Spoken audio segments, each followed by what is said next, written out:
아멘. 여러분 반갑습니다. 오늘 여러분들과 함께 주중 예배 말씀을 나누게 되었습니다.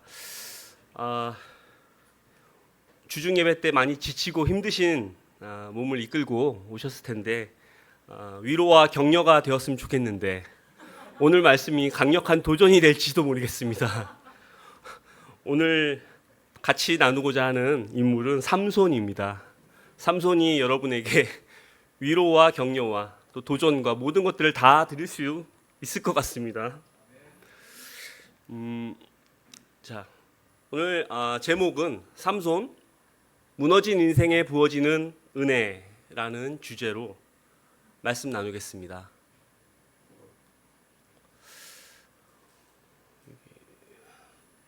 항상 이게 문제를 일으키더라고요. 잘 되고 있습니까? 여기 보면은 그림 보이시나요?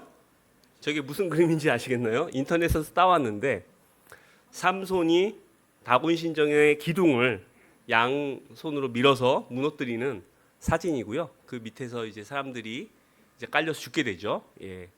첫 번째 포인트는 교만은 패망의 선봉. 두 번째 포인트는 다시 찾은 소명이라는 포인트로 하나님 말씀 나누도록 하겠습니다. 사사기 13장 읽겠습니다. 사사기 13장 1절에서부터 5절입니다. 이스라엘 자손이 다시 주님께서 보시는 앞에서 악한 일을 저질렀다. 그래서 주님께서는 그들을 40년 동안 블레셋 사람들의 손에 넘겨주었다. 그때에 소라 땅의 단 지파의 가족 가운데 마노아라는 사람이 있었는데 그의 아내는 임신할 수 없어서 자식을 낳지 못하였다. 주님의 천사가 그 여인에게 나타나 말하였다. 보아라, 내가 지금까지는 임신할 수 없어서 아이를 낳지 못하였으나 이제는 임신하여 아들을 낳게 될 것이다. 그러므로 이제부터는 조심하여 포도주나 독한 술을 마시지 말아라. 부정한 것은 어떤 것도 먹어서는 안 된다. 내가 임신하여 아들을 낳을 것인데 그 아이의 머리에 면도칼을 대어서는 안 된다. 그 아이는 모태에서부터 이미 하나님께 바쳐진 나실 사람이기 때문이다. 바로 그가 블레셋 사람의 손에서 이스라엘을 구원하는 일을 시작할 것이다. 아멘. 우리 계속해서 구약의 인물들을 지금 살펴보고 있는데 오늘은 여러분들께서 너무나 익숙한 어렸을 때부터 많이 주일학교에서부터 들어오신 분들도 있을 거고요. 또 우리 대중문화 가운데서도 많이 드라마, 영화, 또 뭐 뮤지컬 이런 것들도 많이 이렇게 우리에게 친숙한 인물입니다. 바로 삼손 이야기인데요.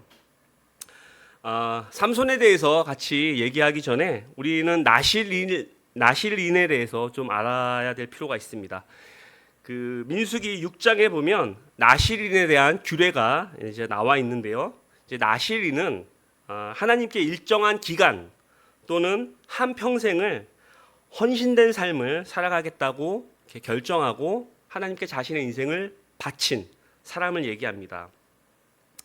삼손의 경우는 한 평생을 나실인으로 살아야 했고요. 그가 태어나기 이전부터 모태에 있을 때부터 그의 어머니에게 천사가 나타나서 하나님의 사자가 나타나서 그 아들을 한평생 나실인으로 키워야 한다라고 이렇게 얘기해 줬죠. 그래서 삼손은 평생 동안을 머리를 깎을 수 없었습니다. 여러분 그 나실인 규례를 보면 나실인이 할 수 없는 세 가지가 있습니다. 여러분 아시나요 혹시? 예, 첫 번째는 포도주나 독주를 마셔서는 안 돼요. 예, 포도나무에서 나오는 모든 것을 다 포함합니다. 그리고 둘째는 시체를 가까이 할 수 없습니다. 예, 유대인들은 시체를 부정하다고 여겼죠. 예, 그리고 머리를 자를 수가 없었습니다. 사도행전 18장에 보면 고린도 사역을 마치고 바울이 갱그레아 항구에서 다시 안디옥으로 돌아갈 때 머리를 깎는 장면이 나옵니다. 예. 그것은 바울이 고린도 사역 동안에 나실인 서원을 했었고요. 그 일정 기간 동안을 마치고 나서 나실인 서원을 마무리하면서 머리를 깎고 나실인 서원을 해제하는 그런 의식이었던 거죠. 그래서 그러나 삼손은 평생 동안 나실인으로 살아야 했기 때문에 머리를 자를 수가 없었습니다.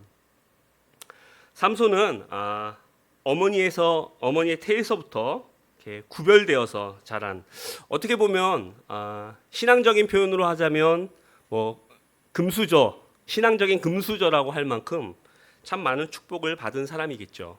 예. 하나님께서 이렇게 점지해 주셨다, 이런 표현이 뭐 적절한 표현은 아닐 수도 있겠는데, 하나님께서 그가 태어나기도 전부터 예정해 주셨습니다. 맞아요. 예, 예정해 주신 거죠. 예. 제가 할 말을 그는 이스라엘의 사사로 부름을 받았습니다. 여러분, 사사라고 하면 영어로 judge라고 되어 있습니다. 예, 재판관이라고 나와 있는데요. 단지 이스라엘 민족을 재판하는 그런 지도자였을 뿐만 아니라 이스라엘의 정치 지도자 역할도 했었고요. 또 군사 지도자 역할도 했었습니다. 그래서 삼손 같은 사사는 이스라엘을 다스리기도 했으면서 이스라엘의 블레셋을 무찌르는 군인 역할도 했던 거죠. 하지만 삼손은 그렇게 많은 축복을 하나님으로부터 받았음에도 불구하고 그의 삶을 가만히 살펴보면 그는 하나님이 주신 소명을 따라 살기보다는 자기 자신이 원하는 삶을 살아가는데 집중하는 모습을 볼 수 있습니다. 그는 그의 정체성을 망각하고 살았다고 이렇게 볼 수 있을 것 같습니다. 다음에 있는 성경 구절은 삼손이 지속적으로 크고 작은 타협을 했음을 보여줍니다. 사사기 14장입니다. 1절에서부터 2절 읽겠습니다. 삼손이 딥나로 내려갔다가 딥나에 있는 어떤 블레셋 처녀를 보았다. 그가 돌아와서 자기 부모에게 말하였다. 내가 딥나에 내려갔다가 블레셋 처녀를 하나 보았습니다. 장가 들고 싶습니다. 주선해 주십시오. 자, 이어서 16장 1절 그리고 4절을 읽겠습니다. 삼손이 가사에 가서 창녀를 하나 만나 그의 집으로 들어갔다. 자, 그 뒤에 삼손은 소랫골짜기에 사는 어떤 여자를 사랑하게 되었는데 그의 이름은 들릴라였다. 예. 여기 보면 심상치 않은 구절들이 나오죠. 예. 삼손의 삶에는 여자가 끊이지 않았습니다. 여기 보면 3명의 여인이 지금 나오고 있는데요. 첫 번째 여인은 딥나의 여인이라고 이렇게 보통 부릅니다. 예, 삼손이 한눈에 반했는지 장가들겠다라고 이렇게 장가들겠다고 했던 그 여인이고요. 두 번째 여인은 가사에 있는 창녀의 집에 들어갔다라고 합니다. 이것을 봐서는 일반적으로 아마 그가 부정한 방법으로 그의 성적 욕구를 채웠다라고 볼 수 있을 것 같습니다. 마지막 여인 3번은 소랫골짜기에 사는 어떤 여인이라고 되어 있는데요. 그를 사랑하게 됐다라고 합니다. 예, 그녀의 이름은 들릴라입니다. 당시로서는 이방인과 결혼하는 것이 금지되어 있던 때였기 때문에 삼손의 이런 모습은 그가 얼마나 하나님의 백성으로서 지켜야 될 규례를 제대로 지키지 않고 살아갔는지를 단적으로 보여주는 구절들이라고 볼 수 있겠습니다. 지금 설교 본문에서 읽지는 않았지만은 여러분도 아마 아실 겁니다. 예, 삼손이 딥나의 여인과 결혼하기 위해서 딥나로 내려가는 길에 사자를 쳐 죽이고요. 그리고 다시 돌아오는 길에 사자의 시체에서 나온 꿀을 먹는 부분, 여러분 기억하실 텐데요. 그것을 보면 이제 나실인으로서 해서는 안 되는 시체를 가까이 하는 것들 볼 수 있고요. 또한 첫 번째 결혼에서 결혼잔치 들러리들과 함께 뭐 수수께끼도 내고 이렇게 즐기는 것을 보면서 아마도 삼손은 포도주와 독주도 마셨을 것으로 이렇게 보고 있습니다. 삼손은 그의 나실인 규례를 대수롭지 않게 여기고 살아갔던 것이죠. 자, 그런데 삼손의 가장 큰 문제는 사실 자기 눈에 보이는 아름다워 보이는 여인을 보면 정신을 못 차린다는 겁니다. 예. 삼손의 모습은 일관되게 자신이 매력을 느끼는 여인에 대해서 사랑의 감정을 따라 살아가고 있습니다. 결과적으로 이것이 삼손의 삶에 가장 큰 비극을 불러오게 됩니다. 간단히 말해서 삼손은 그의 마음 가는 대로 자기 멋대로 사는 사람이었다고 볼 수 있겠습니다. 이스라엘의 사사였음에도 불구하고 말이죠. 자, 사사기의 특징을 보여주는 구절이 하나 있습니다.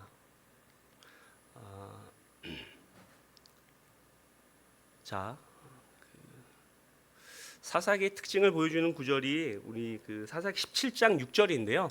제가 두 개의 번역본을 같이 띄었습니다. 하나는 개역개정이고요. 하나는 새번역인데요. 개역개정으로 한번 읽어보겠습니다. 그때에 이스라엘에 왕이 없었으므로 사람마다 자기 소견에 옳은 대로 행하였더라. 여러분 많이 보셨을 구절입니다. 자기 소견에 옳은 대로. 새번역은 이렇게 번역하고 있습니다. 자기 뜻에 맞는 대로. 자, 이스라엘 민족은 엄연히 그들을 다스리는 왕이신 하나님이 있었죠. 그러나 이 구절은 그들에게 왕이 없었으므로 사람들이 자기 멋대로 행했다고 합니다. 이스라엘 백성들은 하나님을 하나님으로 여기지 않았고 하나님을 그들의 왕으로서 통치자로 여기지 않았습니다. 오늘을 살아가는 현대인들의 삶을 너무나 잘 묘사해주는 그런 구절인 것 같습니다. 여러분은 여러분의 마음 가는 대로 살아보셨습니까? 여러분들은 너무 좋은 크리스찬이라서 아마 그런 분이 안 계실 것 같습니다. 하지만 당연히 있겠죠.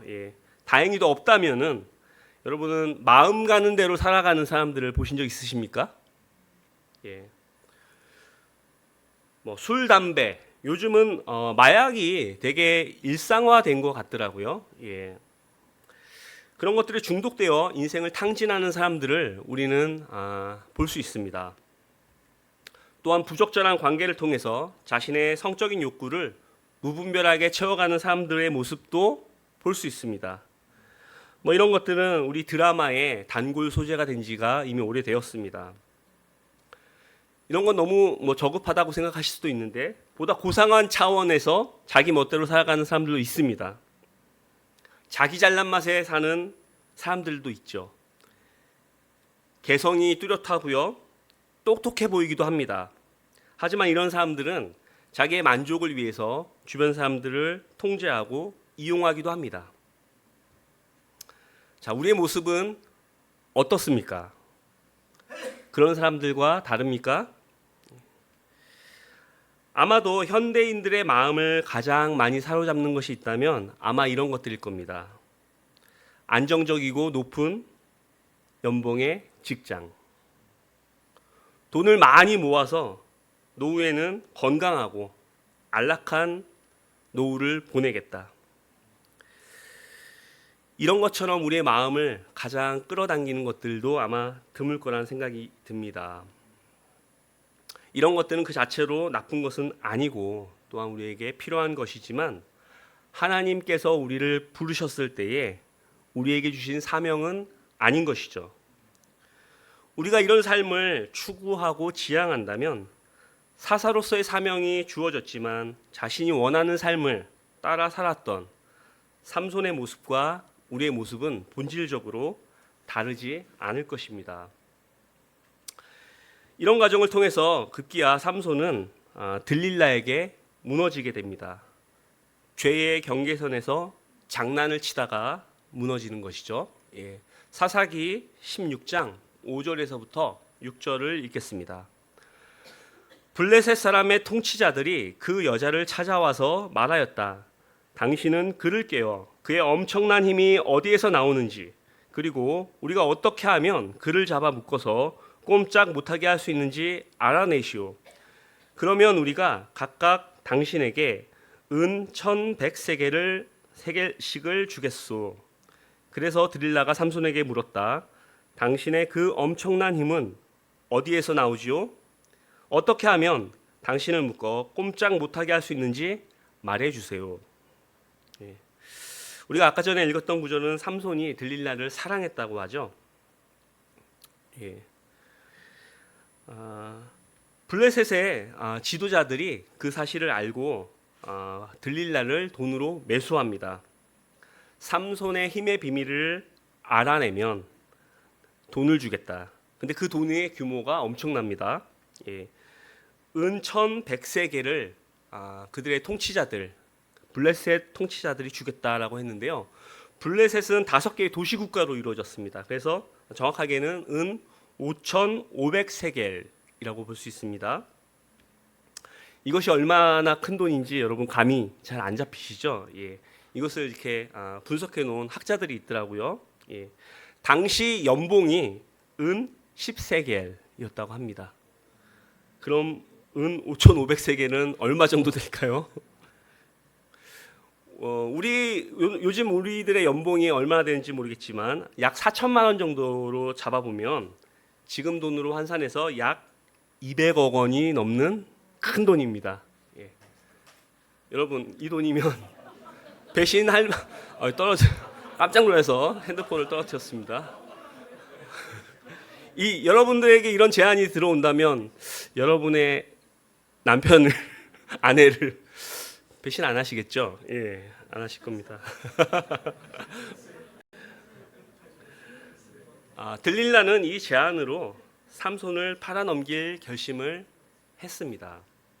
아마 들릴라는 삼손을 사랑하지 않았던 모양입니다. 아마 동거하고 있었을 것 같은데요. 그녀도 삼손을 사랑했다면 아무리 큰 돈이라고 할지라도 팔아넘길 결심은 안 하지 않을까라고 생각해 봅니다. 요즘은 확신할 수 없습니다. 그거는 근데 삼손이 참 어리석습니다. 들릴라의 질문을 보면 너무나 거침없이 본색을 드러내는 질문이죠. 어떻게 하면 당신을 묶어서 꼼짝 못하게 할 수 있느냐고 아주 노골적으로 질문을 하는데요. 여러분 이런 질문을 누가 여러분들에게 한다면 여러분 당장 그 사람을 멀리하고 떠나지 않겠습니까? 근데 삼손은 들릴라를 떨쳐내지 않습니다. 왜 그랬을까? 죄는 일시적으로 우리에게 달콤함과 행복을 가져다 줍니다. 여인의 위로가 그만큼 달콤했던 것이죠. 그리고 우리 사랑에 눈 먼다라는 표현 간혹 하는데요. 삼손의 눈이 먼 것입니다. 이처럼 우리가 어떤 것을 또 누구를 사랑하느냐에 따라서 우리의 인생은 너무나 달라질 수 있는 것입니다. 삼손은 왜 마음 가는 대로 따라 살았을까? 아마도 그의 강력한 힘과 성공 때문일 것입니다. 우리는 삼손을 소위 얘기하는 개차반으로 알고 있지만 삼손은 그렇게 개차반이 아닙니다. 이스라엘의 사사로서 20년 동안을 다스렸던 사람이에요. 그리고 하나님으로부터 엄청난 힘을 부여받은 사람입니다. 아무도 그를 건드릴 수 없습니다. 마음만 먹으면 언제든지 원수들을 제압했고요. 또 전투에서 한 번도 진 적이 없었습니다. 그의 막강한 힘의 원천이 하나님임을 그는 아마 잊어버렸던 것 같습니다.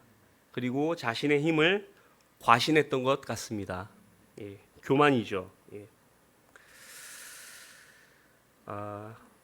죄와 가깝게 지내면서 내 삶에 아무런 일도 일어나지 않을 것이라는 생각, 그것은 착각이고 엄청난 교만입니다. 불장난이 계속되면 어떻게 됩니까? 불이 납니다. 그렇죠? 예. 아마 삼손은 그런 모든 상황을 통제할 수 있을 것이라고 생각했던 것 같습니다. 그랬던 용사가 힘없는 여인에게 무너져 내립니다. 사사기 16장 20절입니다. 그때 들릴라가 삼손, 블레셋 사람들이 들이닥쳤어요 하고 소리쳤다. 삼손은 잠에서 깨어나 내가 이번에도 지난번처럼 뛰쳐나아가서 힘을 떨쳐야지 하고 생각하였으나 주님께서 이미 자기를 떠나신 것을 미처 깨닫지 못하였다. 삼손은 들릴라가 블레셋 사람의 편인 것을 알았음에도 불구하고 들릴라를 계속 허용해 줍니다. 심지어 이와 같은 일이 3번이나 반복돼요. 지금 본문이 길어가지고 다 읽지는 못했는데요. 여러분들이 나중에 사사기를 찬찬히 한번 읽어보시면 3번이나 이렇게 비밀을 알아내기 위해서 노력하는 모습이 나옵니다. 그리고 그때마다 블레셋 군이 그 여인의 집에 매복해 있어요. 그런 것을 3번이나 경험했음에도 불구하고 이 여자를 떨쳐내지 못했던 삼손의 모습은 참으로 이해하기 힘듭니다. 더 나아가서 삼손은 마치 들릴라와 게임을 하는 듯합니다. 자신의 힘의 비밀이 무엇인지 그 여자와 주거니 받거니 거짓말을 하면서 대수롭지 않게 여기는 모습도 볼 수 있습니다. 이런 삼손의 모습을 보면 오늘날 우리의 모습을 비춰보게 되는 것 같습니다. 죄와 세상을 쫓아서 살아가는 삶의 방식이 위험하다는 것을 우리는 알면서도 그 길에서 떠나지 못하고 있는 것은 아닌지 우리 모습을 돌아봐야 할 것 같습니다. 삼손은 자기 자신을 객관적으로 성찰할 수 있는 힘과 지혜를 상실해 버렸습니다. 상실해 버린 건지 처음부터 없었던 건지 잘 구분이 안 됩니다. 삼손은 영적인 자각은커녕 무엇인가 잘못되어 간다는 어떤 기본적인 느낌마저도 상실한 것 같습니다. 욕망에 눈이 먼 사람의 모습일 것입니다. 삼손은 자신의 힘을 과신하고 있었습니다. 지금까지의 경험을 통해서 어떤 누구도 자신을 해칠 수 없었음을 그는 잘 알고 있었습니다. 그래서 삼손은 전과 같이 내가 힘을 떨치겠다고 하는 모습을 볼 수 있습니다. 하지만 말씀은 주님의 영이 삼손을 떠났기 때문에 삼손이 더 이상 힘을 쓸 수 없었다고 기록하고 있습니다. 이것을 통해서 우리는 알 수 있겠죠. 삼손의 힘의 근원은 머리털이 아닙니다. 그것은 반은 맞는 말이긴 하지만 보다 본질적인 이유는 하나님의 영이 그와 함께 했기 때문에 그에게 엄청난 힘이 있었던 것이죠. 삼손은 강력한 힘으로 적들을 이길 때에 그 힘의 근원이 성령님임을 망각하고 있었던 것 같습니다. 실제로 사사기를 보면은 삼손이 사자를 찢어 죽이거나 적들과 싸울 때에 하나님의 영이 그를 움직였다라고 기록이 4번이나 나오고 있습니다. 나중에 여러분 삼손을 한번 읽어보시면 아마 좀 재밌으실 것 같아요. 한번 읽어보십시오. 우리는 죄를 멀리해야 됩니다. 데살로니가전서 5장 22절은 악은 어떤 모양이라도 버리라고 얘기하고 있습니다. 모든 더러움에서 벗어나야 합니다. 이것은 우리가 도덕적으로 규칙을 잘 지키며 살아야 한다는 어떤 고리타분한 얘기가 아닙니다. 말씀을 그렇게 해석하면 우리는 율법주의에 빠지게 될 위험이 있습니다. 이것은 마음이 없이 행위와 규칙만을 강조하는 그런 율법주의가 아닙니다. 우리 생명에 관한 것입니다. 로마서에서는 우리가 죄에 대해 죽은 자들이라고 말하고 있습니다.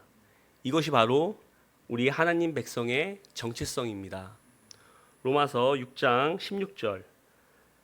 여러분이 아무에게나 자기를 종으로 내맡겨서 복종하게 하면 여러분이 복종하는 그 사람의 종이 되는 것임을 알지 못합니까? 여러분은 죄의 종이 되어 죽음에 이르거나 아니면 순종의 종이 되어 의에 이르거나 하는 것입니다. 로마서 8장 13절. 여러분이 육신을 따라 살면 죽을 것입니다. 그러나 여러분이 성령으로 몸의 행실을 죽이면 살 것입니다. 아멘. 굉장히 강력한 경고를 하고 있습니다. 이것이 우리의 생명과 직결되는 것이라고 로마서는 얘기하고 있습니다. 여러분이 영으로 몸의 행실을 죽이지 않으면 죄가 여러분을 죽일 거라고 경고하고 있습니다. 아쉽게도 삼손은 요즘 우리 시대의 말로 하면 성중독자 또는 섹스 중독자라고 할 수 있을 것 같습니다. 그 삶의 결과는 우리가 알듯이 엄청난 파국입니다. 중독자들은 이렇게 생각을 많이 한다고 해요. 내가 마음만 먹으면 언제든지 이것을 끊어낼 수 있다 라고 생각한다고 합니다. 하지만 그건 착각일 뿐입니다. 삼손은 블레셋 사람들에게 잡혀서 두 눈이 뽑히고 연자맷돌을 돌리는 처량한 신세가 되어버립니다. 삼손은 블레셋 사람들의 축제에서 그들이 삼손을 죽일 것을 알고 있습니다. 그는 자신이 죽게 될 것을 기다리는 비참한 하루하루를 보냅니다. 그런데 그걸로 끝은 아니었던 것입니다. 두 번째 포인트, 다시 찾은 소명. 사사기 16장 21절에서부터 23절을 읽겠습니다. 블레셋 사람들은 그를 사로잡아 그의 두 눈을 뽑고 가사로 끌고 내려갔다. 그들은 삼손을 노사슬로 묶어 감옥에서 연자맷돌을 돌리게 하였다. 그러나 깎였던 그의 머리털이 다시 자라기 시작하였다. 블레셋 사람의 통치자들이 그들의 신 다곤에게 큰 제사를 바치려고 하며 함께 즐거워하며 떠들었다. 우리의 원수 삼손을 우리의 신이 우리의 손에 넘겨주셨다. 삼손은 비참한 처지에 놓인 가운데 두 눈을 잃고 맙니다. 여러분 이런 말 들어보셨나요? 두 눈을 잃었지만 진짜 중요한 것이 뭔지 보게 됐다라는 그런 작가의 글을 읽어본 적이 있는데요.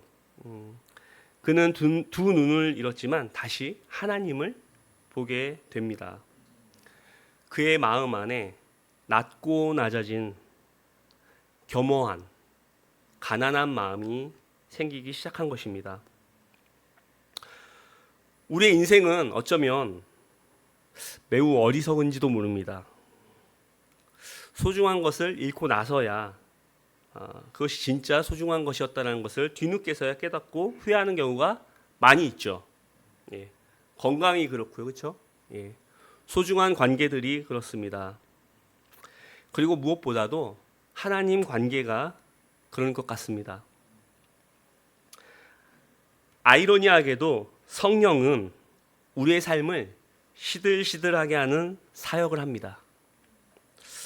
잘 이해가 안 되시죠? 성령은 우리를 축복하고 강하게 하고 성공하게 하는 그런 역할을 하시는 분이 아닙니까? 라고 생각할 수도 있을 것 같습니다.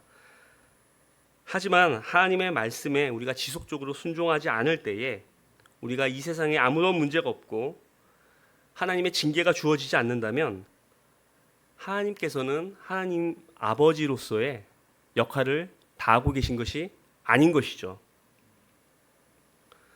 성령님께서는 우리가 하나님이 아닌 그 이외의 것들을 더 사랑하고 의지할 때에 우리 삶에서 그것을 가져가시고 그런 삶을 무너뜨려 버리십니다.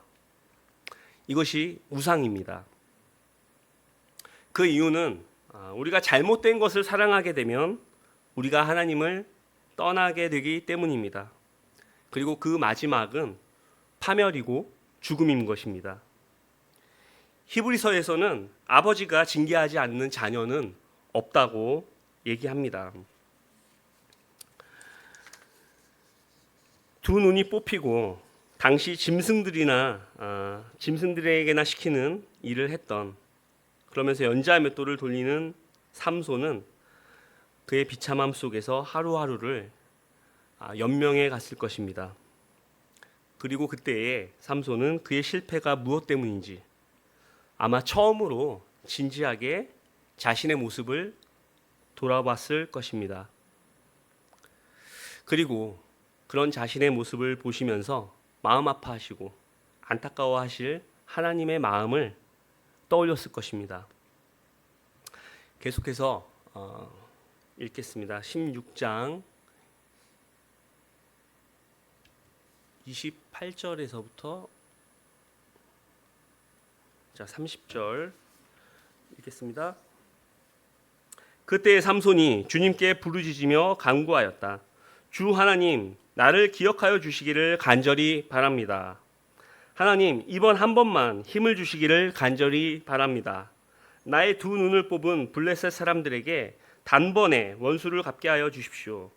그런 다음에 삼손은 그 신전을 버티고 있는 가운데의 두 기둥을 하나는 왼손으로 또 하나는 오른손으로 붙잡았다.